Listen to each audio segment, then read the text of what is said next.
ఇక వికారాబాద్ జిల్లా పరిగిలో CPM party జిల్లా కార్యదర్శి మల్లేష్ ఆధ్వర్యంలో పార్టీ రెండో మహాసభ జరిగింది.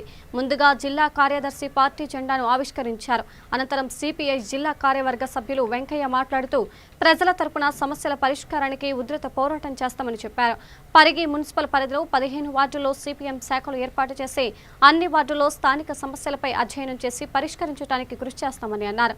రాష్ట్ర ప్రభుత్వం ఎన్నికల సమయంలో ఇచ్చిన హామీల అమలుకై సీఎం పోరాటాలు కొనసాగిస్తుందని తెలిపారు. ఈ కార్యక్రమంలో సిపిఎం పార్టీ నాయకులు, కార్యకర్తలు తదితరులు పాల్గొన్నారు.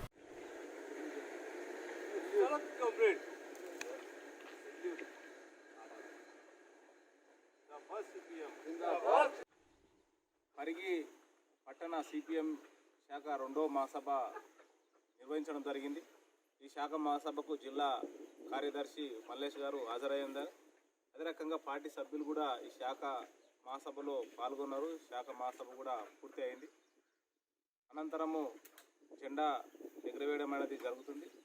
ఈరోజు శాఖ మహాసభలో మొత్తం కూడా తీర్మానం చేసింది ఏంటంటే, ఓకే మిత్రులారా, పరిగి పట్టణ సిపిఎం పార్టీ శాఖ రెండవ మహాసభలకు ఆహ్వానించినందుకు సిపిఎం పార్టీ సభ్యులందరికీ నమస్కారాలు.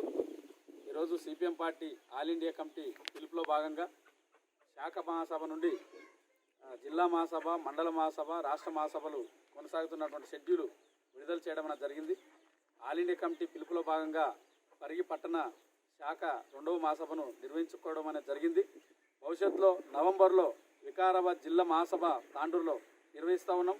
ఆ మహాసభకు చాలామంది పెద్దలు, మేధావులు, పెద్ద పెద్ద పారిశ్రామికవేత్తలు అందరూ కూడా సిపిఎం పార్టీకి మద్దతు ఉండాలని చెప్పి, ప్రజలందరూ కూడా ఈ పోరాటాల్లో పాలు పంచుకోవాలని చెప్పి 2 రోజులు జరిగేటటువంటి సిపిఎం పార్టీ మహాసభలో చాలా విషయాలు, భవిష్యత్తులో రైతులు, నిరుద్యోగులు